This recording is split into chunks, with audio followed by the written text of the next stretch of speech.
Meus irmãos, eu quero convidar você a abrir sua Bíblia no livro de Ruth, capítulo 1.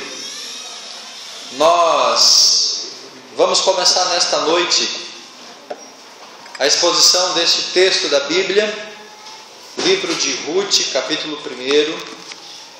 Nós vamos ler do verso 1 até o verso 5 neste momento, nesta oportunidade. Mas nós vamos dar sequência ao livro, ao texto, até o final do capítulo 4, que é o último capítulo do livro de Ruth. Então nós vamos caminhar juntos neste texto, por aí alguns domingos, até nós concluirmos este livro, que é um livro muito interessante para nós. Um livro que pode nos ensinar muitas lições sobre família, sobre provisão de Deus, sobre o cuidado de Deus, lições fundamentais para nós hoje, no século 21. O livro que foi escrito aproximadamente logo depois, naquele contexto dos Juízes, 1050, 1000 anos antes de Cristo, mais ou menos. Então é um texto que já é bem antigo, mas os seus elementos, as suas lições são ainda muito importantes e atuais para os nossos dias de hoje. Capítulo 1, versículo de 1 até o 5. Nos dias em que julgavam os juízes, houve fome na terra. Um homem de Belém de Judá saiu a habitar na terra de Moabe com a sua mulher e os seus 2 filhos. Este homem chamava-se Elimeleque, a sua mulher Noemi. Os seus filhos se chamavam Malom e Quilion, efrateus de Belém de Judá. Vieram à terra de Moabe e ficaram ali. Morreu Elimeleque, marido de Noemi, e ficou ela com os seus 2 filhos, os quais casaram com mulheres moabitas. Era o nome de uma órfã e o nome de outra Ruth, e ficaram ali quase 10 anos. Morreram também ambos, Malom e Quilion, ficando assim a mulher desesperada ou desamparada de seus 2 filhos e do seu marido. Meus amados, a força de Deus nos momentos críticos da vida. Nós precisamos muito disso. Como nós precisamos ser fortalecidos pelo Senhor. Como nós precisamos da graça do Senhor. Como nós precisamos do cuidado do Senhor naqueles momentos críticos, naquelas horas obscuras, naqueles momentos aonde parece que o chão some. É nesses momentos críticos da vida que nós precisamos da força de Deus. Que Deus nos fortaleça, mas também que aquilo que nós conhecemos, aquilo que nós sabemos, aquilo que nós vivemos com Deus, tudo isso possa vir a nós. Como diz a palavra, trazer à memória o que pode nos dar esperança. Porque se nós, meus irmãos, nesses momentos críticos, nós não formos fortalecidos por Deus, nós não renovarmos a nossa força e esperança em Deus, nós caminhamos por buraco, nós vamos para o abismo, e aí a nossa vida se torna um grande caos. Eu quero crer que você, como pessoa, como família, como profissional, como mãe, como pai, você como ser humano, você como homem, você como mulher, você como jovem, você já viveu muitos momentos críticos na sua vida. Ou, sendo mais específico ainda, você esteja vivendo nesse momento um dos momentos críticos da sua história. E é nesse momento crítico, é nesta hora que você, que eu, precisamos da força de Deus, do cuidado de Deus, do amparo do Senhor sobre as nossas vidas. E nesta noite eu quero abordar nesses 5 versículos essa ideia, como a força de Deus, ela é fundamental nesses momentos críticos que nós passamos. De onde vêm os momentos críticos? O que gera esses momentos críticos? São muitas as fontes, são muitas as possibilidades. Nós vivemos no mundo e o mundo ele nos reserva surpresas que ninguém poderia imaginar. A mãe de Ná jamais poderia prever. Nenhum astrólogo, nenhum astrônomo, nenhum astronauta poderia prever esses momentos críticos, mas nós de repente nos deparamos diante deles. Quando as coisas estão caminhando tudo muito bem, de repente vira de um dia para o outro, como que de uma hora para outra, no amanhecer de um dia, tudo aquilo que estava calmo, tudo aquilo que estava caminhando bem, de repente está tudo bagunçado. E aí, como que nós agimos nesse momento? Nós temos que nos fortalecer no Senhor. Mas uma das causas desses momentos críticos é quando nós nos afastamos da presença e do cuidado do Senhor. Por isso o tema da mensagem é distante da casa do pão. Belém significa casa do pão. Nós vamos ver depois o significado de cada um desses nomes. E Belém significa casa do pão. Depois você vai ver o significado de todos eles. Você vai ver a importância dos nomes. Mas quando nós nos afastamos da casa do pão, porque Belém significa casa do pão, e eles moravam em Belém, eles saíram de Belém, foram para Moabe. Então, uma das causas de muitas situações, momentos críticos, coisas ruins, é quando nós nos afastamos da casa do pão, quando nós nos afastamos da presença do Senhor. É quando nós deixamos, por algum motivo, de andar ou seguir na presença do Senhor. Então, não estou dizendo aqui que toda desgraça, toda situação ruim que você vive, toda a crise que você passa, é porque você está longe do Senhor. Isso é uma falácia, isso é uma mentira, isso não é bíblico. Mas em algumas situações, isso é real. Se você lembrar do filho pródigo, ele passou um momento crítico quando ele deixou a casa do pai. Quando ele se afastou da casa do pai, ele passou por todo aquele momento de crise. Mas nada nos impede de, estando na casa do Pai, estando na presença de Deus, viver um momento crítico também. Então, não vamos ser sensacionalistas, dizer que desgraça só acontece para quem está longe de Deus, para quem está fora da igreja. Irmãos, desgraça acontece para quem está vivo, para quem está nesse mundo. Se você não quer viver momentos críticos, se você não quer passar por alguma desgraça, morre e vai para o céu de uma vez. Lá você vai tranquilo, lá você vai estar sossegado, lá não vai ter nenhum problema. Mas enquanto nós estivermos nesse mundo, nós vamos ter dificuldade, nós vamos ter problema, nós vamos enfrentar uma série de situações. Mas é nesses momentos que a Bíblia nos vai ajudar a poder buscar em Deus, fortalecer em Deus e nos valer daquilo que Deus tem para as nossas vidas. O que significa cada um desses nomes? Agora sim você vai poder vê-los. Israel significa Deus prevalece. Belém, casa do pão, alimento. É a junção de duas palavras hebraicas. Beit, casa, moradia, habitação. E a outra palavra, lehem, que significa pão, alimento, cereal. Assim como Betel é a casa de Deus, e Bet-Fagé é a casa dos figos verdes, Belém é a casa do pão. Judá significa louvado, dar graças, louvar, agradecer. Judá era o quarto filho que Lia teve com Jacó, e quando ela teve esse quarto filho, ela louvou ao Senhor, porque ela achou que agora então Jacó passaria a amá-la, porque ela já tinha dado 3 filhos, e Jacó ainda não amava ela, continuava amando a Raquel. Quando teve 4 filhos, o quarto ela pensou, bom, agora ele vai me amar, e botou o nome de Judá, de louvor, mas Jacó não a amou por isso. Moabe, terra dos desejos, no hebraico é literalmente do seu pai. Os moabitas são netos de Ló, foram gerados da filha mais velha de Ló. Gênesis capítulo 18, verso 37. Quando Ló sai de Sodoma e Gomorra, ele sai com as filhas e com a sua esposa. Mas quando eles estão caminhando, o que acontece com a mulher de Ló? Ela olha para trás, ela é convertida numa estátua de sal. Então seguem Ló e as suas 2 filhas. E o texto diz que as 2 filhas, depois que o pai estava embriagado, elas conversaram entre si e falaram assim, olha, nós não temos com quem casar, como é que nós vamos dar descendência para o nosso pai? A descendência dele vai morrer, vai se extinguir. Então elas tiveram uma ideia mirabolante, geniosa.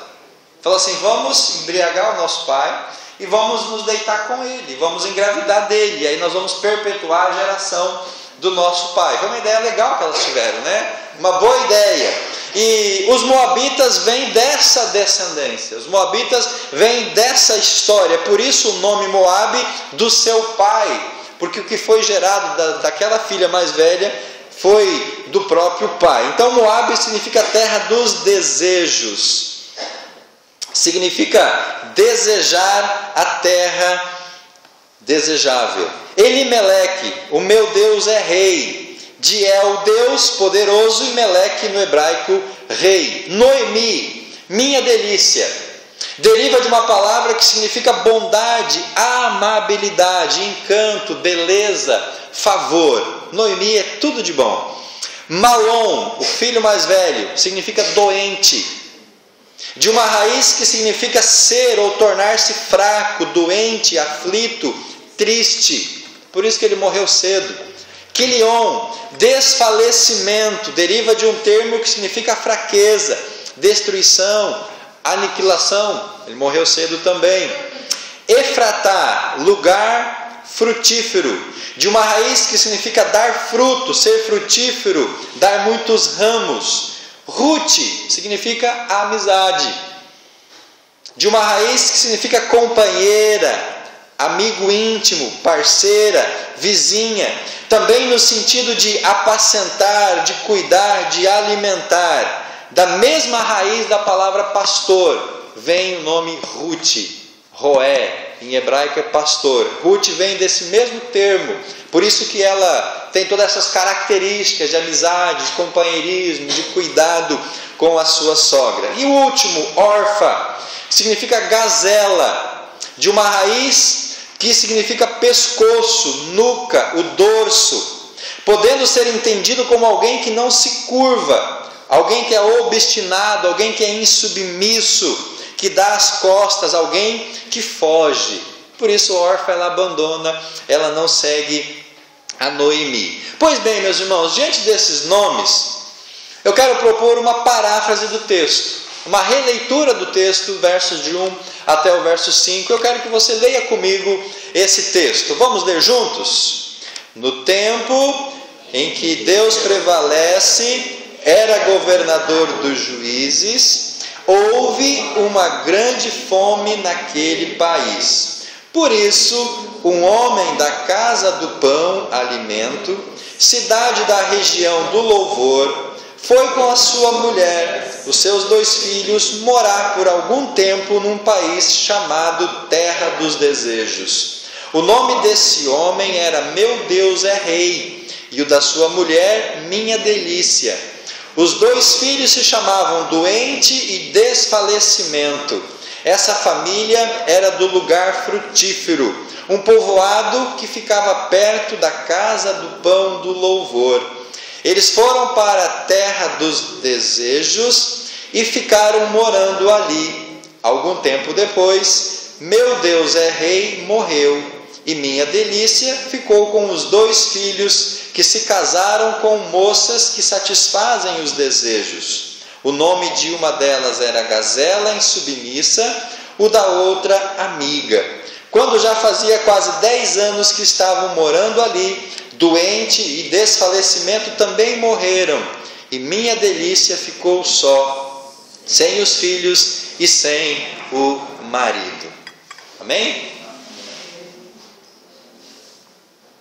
Meus irmãos, essa analogia com os nomes, ela é muito significativa para a gente compreender essas questões aqui do texto de Ruth. Pois bem, 3 questões para a gente pensar juntos nesta noite. Primeira delas, a força de Deus é necessária por quê? Em primeiro lugar, porque nós estamos sujeitos a dificuldades. Essa é a primeira questão do porquê que nós precisamos da força de Deus, do cuidado de Deus, da misericórdia de Deus, do sustento de Deus, do amparo de Deus. Porque nós estamos sujeitos a dificuldades. E qual foi a dificuldade que essa família passou? Houve fome naquela terra. Versículo 1 e versículo 2 diz que houve fome, principalmente o verso 1. Nos dias em que julgavam os juízes, houve fome na terra. Então essa era uma dificuldade, essa era uma questão que ninguém poderia talvez evitar. Uma questão de seca, uma questão de enchente, de tempestade, de várias realidades. Pensando num ambiente extremamente agrícola, que todo o alimento, toda a fonte de sustento vinha da terra, da produção. Qualquer situação adversa climática poderia produzir essa realidade. E eles então viveram essa crise, viveram esse momento de dificuldade. Eles passaram fome, eles passaram a ter escassez de alimentos, eles passavam por essa necessidade. E diante dessa necessidade é que a força de Deus agora precisa estar com essa família, precisa estar junto com esse lar.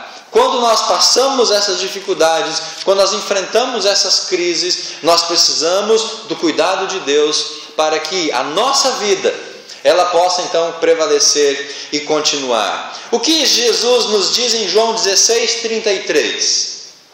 O que Jesus fala para nós em João capítulo 16, verso 33? Abra sua Bíblia lá e dê uma conferida. Nós estamos, meus irmãos, no mundo. E no mundo nós vamos ter aflições. Essa é uma grande verdade. E João 16:33 fala exatamente isso. No mundo tereis aflições. No mundo tereis aflições. Por isso, se você não quer viver aflições, se você não quer passar por momentos críticos, meu irmão, morre e vai para o céu. Porque lá você vai viver tranquilo. Agora, enquanto você estiver sujeito a esse mundo, enquanto nós estivermos presos a esse mundo, nós vamos passar por aflições. A questão principal é saber que não seremos desamparados pelo Senhor nesse momento de aflição. Então, se nós vamos ter aflição estando no mundo, o que nós precisamos saber? De que nós não vamos ser desamparados, que Deus vai cuidar de nós, que Deus vai estar ao nosso lado. Porque Jesus diz, mas tem de bom ânimo, eu venci o mundo, ou seja, eu consegui uma solução para isso. Mesmo nos momentos difíceis, nós temos que continuar crendo, dependendo e esperando no Senhor. É mesmo nesses momentos de aflição, nessas horas, meus irmãos, nós não podemos nos afastar do cuidado, da misericórdia e da graça do Senhor. O que vamos fazer nas horas de dificuldade vai determinar se o problema se agrava ou se nós vamos encontrar uma solução para o problema. É nessa hora de crise, é nessa hora de escassez, é nessa hora de dificuldade que nós temos então que estar fortalecidos, estar na presença do Senhor, porque o passo que nós dermos nesse momento vai determinar o sucesso ou o fracasso. Vai determinar se o problema é resolvido ou se o problema vai persistir ou se agravar ainda mais. Qual seria, em tese, o erro que Elimeleque cometeu? Qual foi o passo que esse homem deu, que talvez não seria o melhor passo para ele ter dado nesse momento de fome? Que atitude ele tomou, meus irmãos, que talvez, provavelmente, não quero ser taxativo, dizendo que mas provavelmente seja o passo que ele deu e que, por conta disso, essa situação se agravou ainda mais. Deixar a casa do pão. O passo de Elimeleque de deixar a casa do pão do louvor e ir buscar alimento na terra dos desejos, talvez esse foi o passo que Elimeleque não deveria ter dado.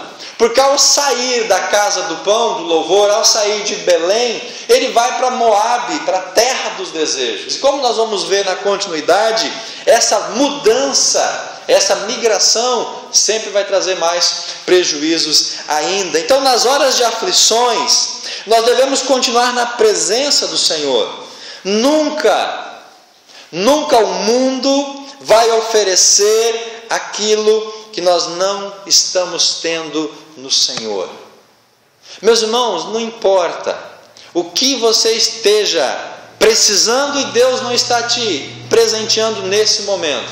Mas uma coisa nós podemos talvez dizer, que o mundo nunca vai te dar aquilo que você não está recebendo do Senhor.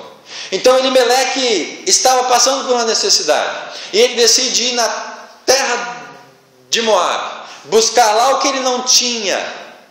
Talvez momentaneamente, por um tempo, até ele recebeu, até ele encontrou.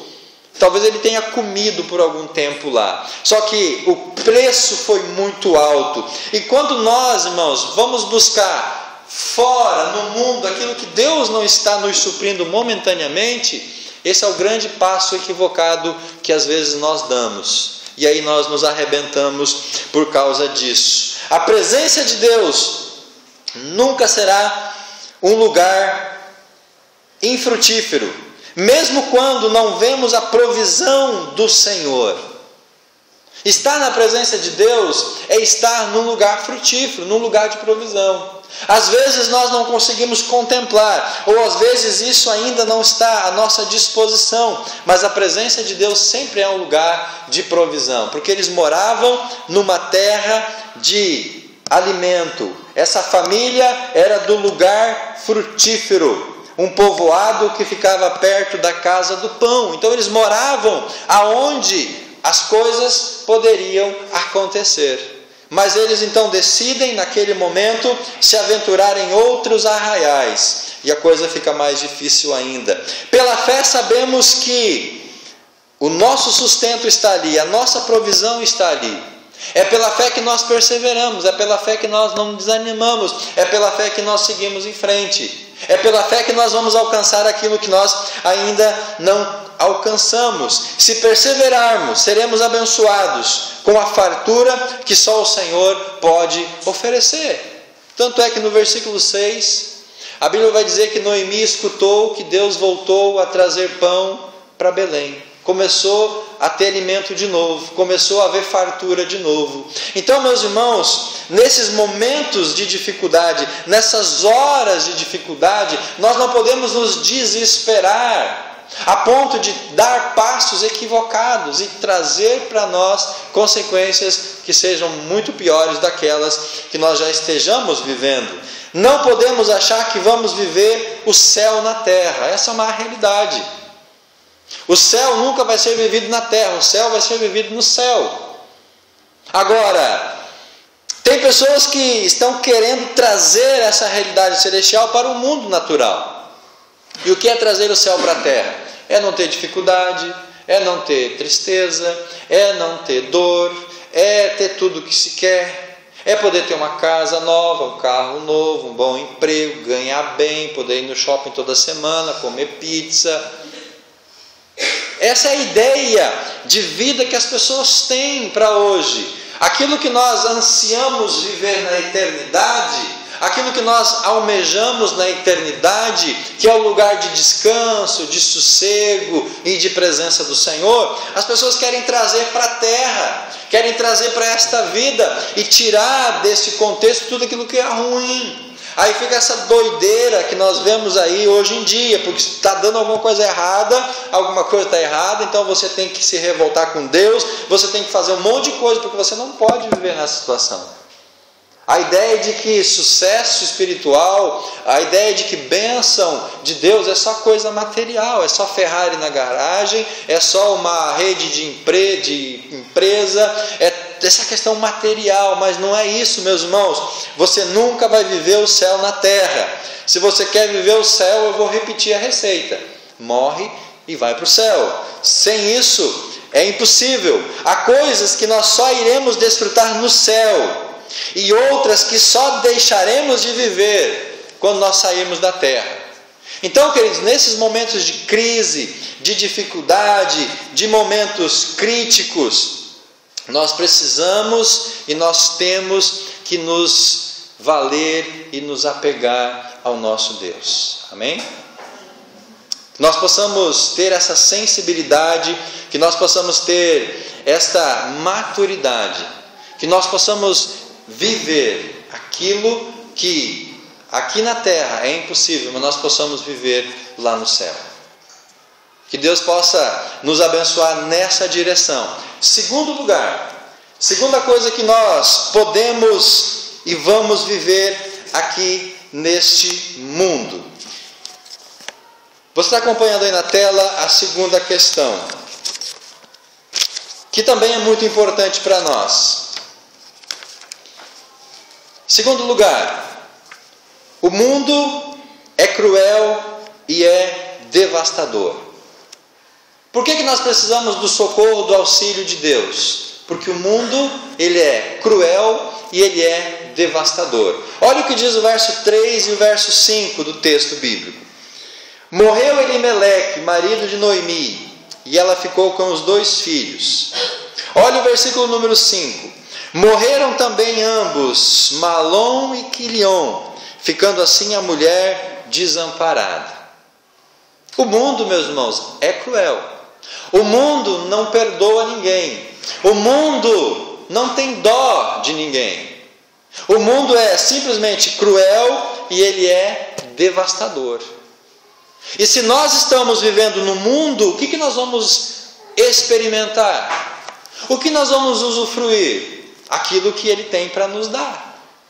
Então, se nós estamos vivendo na presença do Senhor, as coisas não estão andando como nós gostaríamos, cuidado, você dá um passo em direção ao mundo, vai ser talvez ainda pior. Você se distanciar da casa do pão, talvez vai ser ainda pior.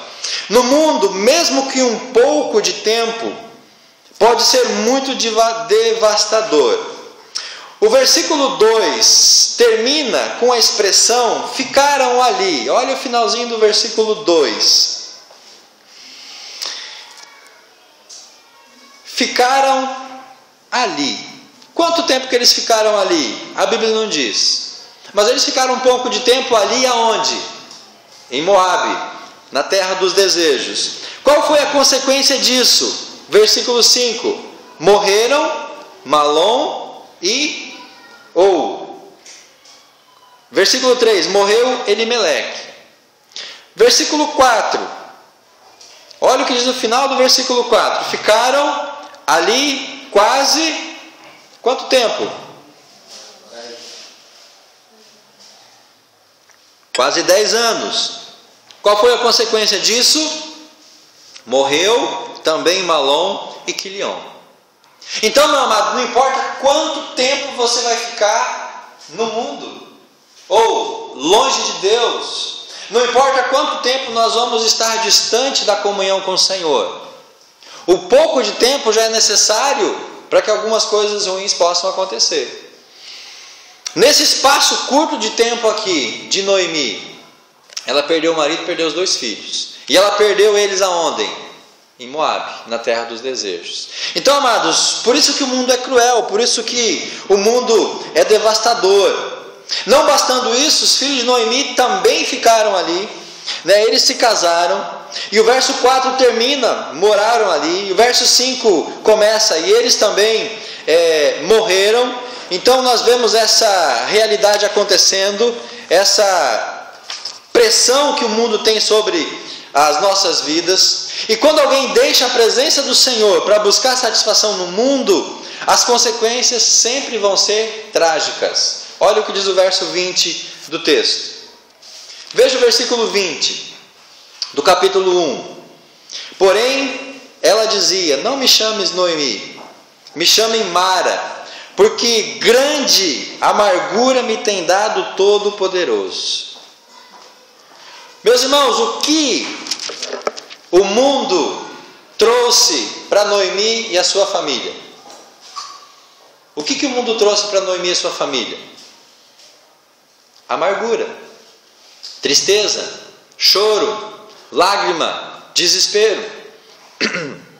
Por quê? Porque o mundo é cruel. Por quê? Porque o mundo não perdoa. Porque o mundo é dessa forma que ele age. Então, quando nós nos aventuramos, nós corremos um grande risco. Pouco com o Senhor passa a ser muito se comparado com as consequências que o mundo exige para dar fartura. Meus irmãos, a gente não pode ser inocente. A gente não pode ser criança. A gente não pode ser tão simples assim, de acharmos que as coisas vão acontecer longe de Deus de mão beijada. Nós não podemos achar que, estando longe do Senhor, mesmo tendo tudo que a gente quer, tudo que a gente possa ter, de que não tem consequência em relação a isso. Ou você acha que o inimigo te oferece alguma coisa sem querer nada em troca de você e de mim? Ou ele é tão bonzinho assim, ele é tão camarada assim, que ele oferece coisa para mim e para você de graça, sem nada em troca? Você acha que o inimigo faz isso? Você acha que ele age dessa maneira? Não. Então nós não podemos nos iludir que, não, mas está tudo bem, eu estou indo bem, eu estou prosperando, eu estou arrebentando, eu estou fazendo de tudo e está tudo bem. Ok, você pode passar a vida inteira dessa forma. Mas a grande questão é, e depois na eternidade? Como você estará? Aonde estará a sua alma? Mesmo as migalhas do Senhor alimentam mais que os banquetes que o diabo pode oferecer. Porque quem está envolvido, meus irmãos, com essas questões nunca está satisfeito. Quando o inimigo começa a oferecer coisa para as pessoas, ele nunca vai fazer as pessoas se satisfazerem, porque elas sempre vão querer mais, e é uma forma dele escravizar mais ainda as pessoas. Então as pessoas ficam tão doidas com essa questão que elas sempre vão querer mais, nunca vão estar satisfeitas. Mas quando nós vivemos na honestidade, quando nós vivemos na presença do Senhor, quando nós vivemos esta esfera de vida, as migalhas, elas sustentam, elas alimentam, elas nos suprem para a vida toda. Nós talvez não possamos ter aquela fartura, aquele esbanjar. Talvez nós não façamos churrasco todo fim de semana com picanha, com caviar e com tudo, o que o dinheiro pode comprar. Talvez a gente não saia todo fim de semana para comer fora, para viver a vida. Talvez você não viaje 2 vezes por ano para o exterior, para Nova York, para a Europa, para a China. Mas você está ali, você tem pão, você tem cama, você tem roupa, você tem a sua vida, você tem a sua casa. Então, meus irmãos, o mundo, ele nos seduz e ele nos cobra um preço muito caro. Qual foi o preço que essa família pagou? 3 mortes: Elimeleque, Malom e Quilion. E é assim que o mundo age. Basta olhar ao nosso redor e aprender com os outros. Cada dia vemos a destruição que o diabo está fazendo, pois o mundo está sob o controle dele. Então, meus queridos, nós não podemos brincar com essa realidade. O mundo é cruel, o mundo é devastador, porque quem governa o mundo é o inimigo de Deus. Então, o inimigo de Deus não quer brincar com a gente, não quer ser bonzinho comigo, não quer ser bonzinho com você, não quer ser camarada conosco. Último lugar, versículo 1 e versículo 6. Por que nós precisamos da força do Senhor? Por que nós precisamos do auxílio do Senhor? Porque ao fazermos escolhas erradas, nós precisamos de ajuda.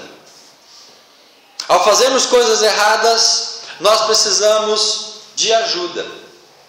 E isso me faz lembrar muito de criança. Criança é o melhor exemplo talvez para isso. Criança gosta de fazer coisas erradas. Criança gosta de aprontar. E quando ela se vê num aperto, quando ela se vê sem saída, o que ela faz? Ela grita por ajuda, ela grita por socorro, ela pede socorro. E nós muitas vezes fazemos a mesma coisa que fazem as crianças. Nós escolhemos errado, nós damos passos errados, nós fazemos coisas equivocadas, e aí nós nos deparamos nessa situação e nós precisamos de ajuda e de socorro. E aí nós vamos buscar em quem? Ajuda e o socorro? No nosso Senhor.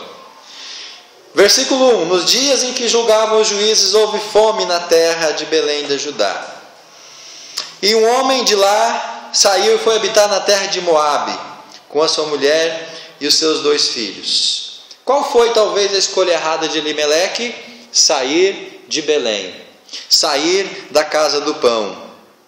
Versículo número 6. Então se dispôs ela com as suas noras e voltou para a terra de Moabe, voltou de Moabe, porquanto nesta ouviu que o Senhor se levantara ou se lembrara do seu povo, dando-lhe pão. Então um passo errado de Elimeleque trouxe consequências muito ruins. E agora Noemi está lá, clamando por socorro, precisando de auxílio, precisando de ajuda. E quando ela escuta a notícia de que Deus havia dado pão de novo, ela então resolve voltar para casa, para a presença do Senhor. A decisão de sair da casa do pão foi de Elimeleque. Ele teve que tomar uma decisão difícil, mas ele escolheu, talvez equivocadamente, ir para Moabe. Sinceramente, irmãos, eu não sei o que eu faria no lugar de Elimeleque, porque naquela hora de crise, você ficar ali passando fome, você traria consequências para a sua família, você traria consequências ruins. Sair de Belém e ir para Moabe, a gente viu que não resolveu nada, foi pior ainda. Então existem alguns momentos que tomar uma decisão é difícil, é complicado, e nem sempre nós vamos acertar nessas decisões que nós vamos tomar. E é por isso que nós precisamos da presença do cuidado do Senhor, para que a gente erre menos, para que as nossas decisões sejam mais acertadas. Enfim, eles decidiram, foram para Moabe. E por conta dessa escolha errada, as consequências vieram com a sua morte. A vida de Noemi e dos filhos começou a ficar difícil. Numa terra distante, com leis diferentes, sem parentes. Imagina essa família lá. Uma viúva desamparada com 2 filhos.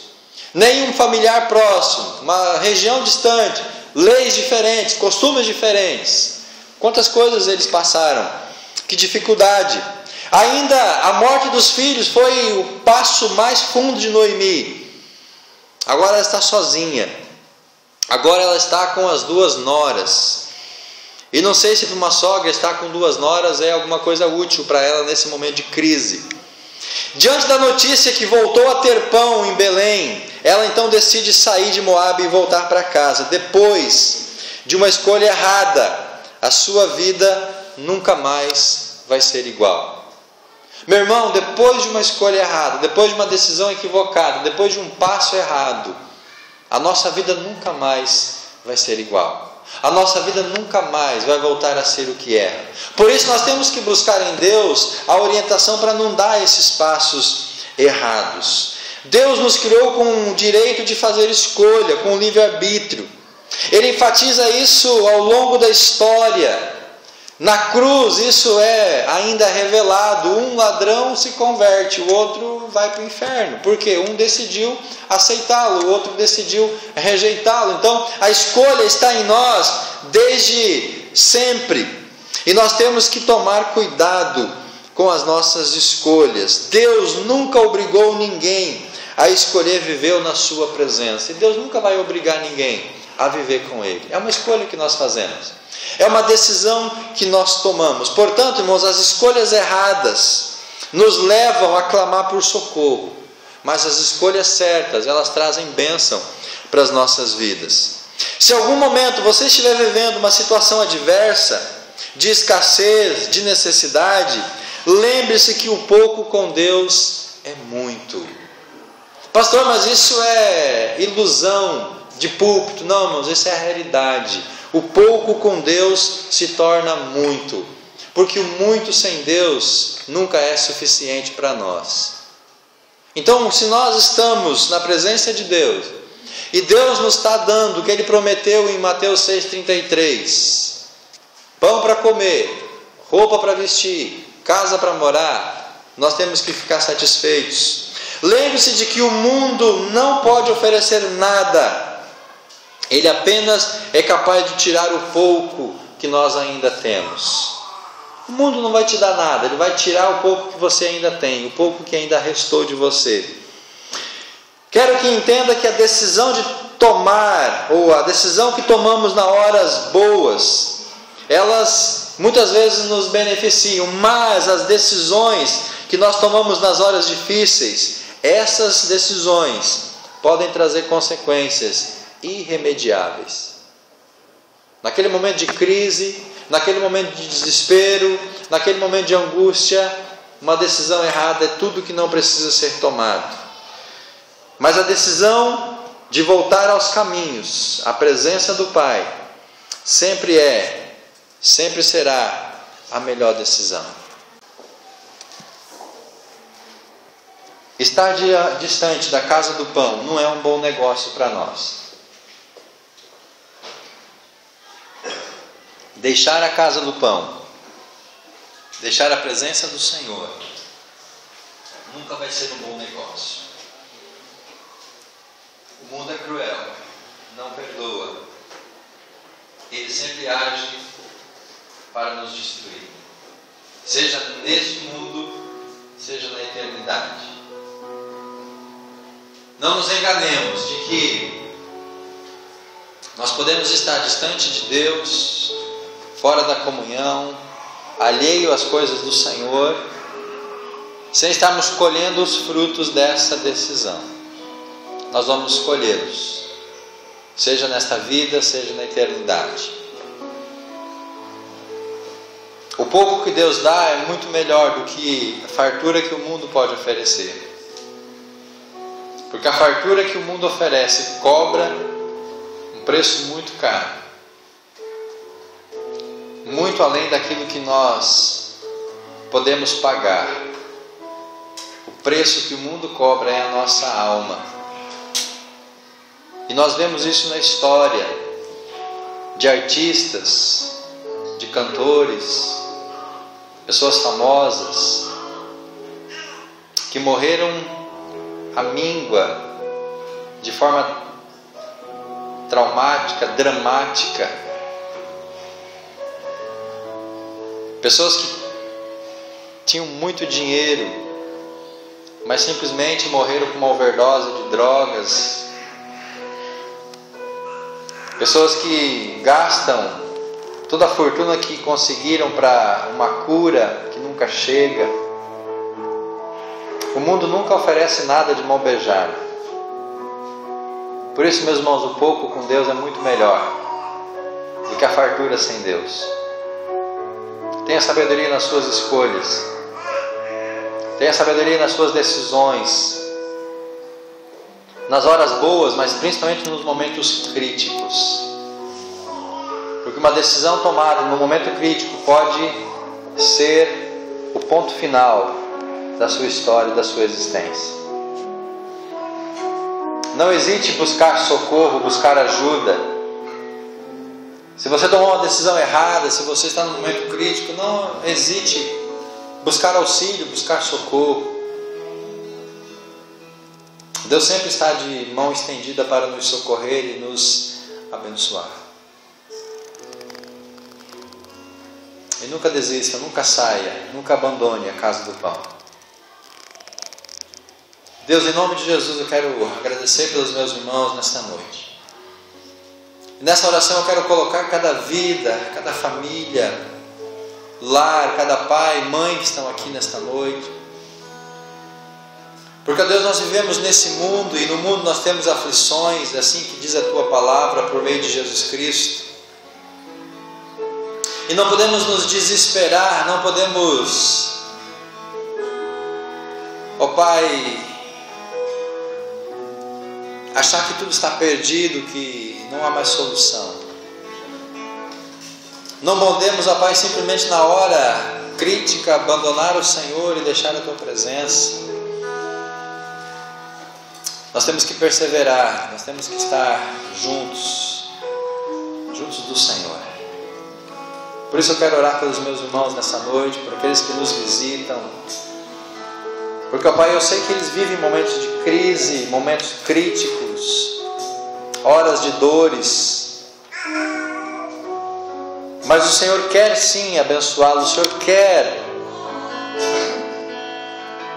socorrê-los, ó Pai. Basta apenas uma decisão de retornar. Porque, ó Pai, as crises, os momentos críticos são momentâneos, são passageiros. Noemi, ela ouviu dizer que o Senhor havia abençoado Belém com uma fartura, com colheitas. Então aquela fome foi pontual, aquela fome foi momentânea. Assim como as crises que nós passamos são momentâneas, são pontuais. Por isso nós não podemos nos desesperar e nos afastar da Tua presença. Abençoa, Pai, a minha igreja, os meus irmãos. Abençoa, Pai, nesta noite, cada um deles, rica e abundantemente. Que eles possam contar com a força do Senhor, o cuidado do Senhor sobre as suas vidas. Nós oramos assim em nome de Jesus. Amém.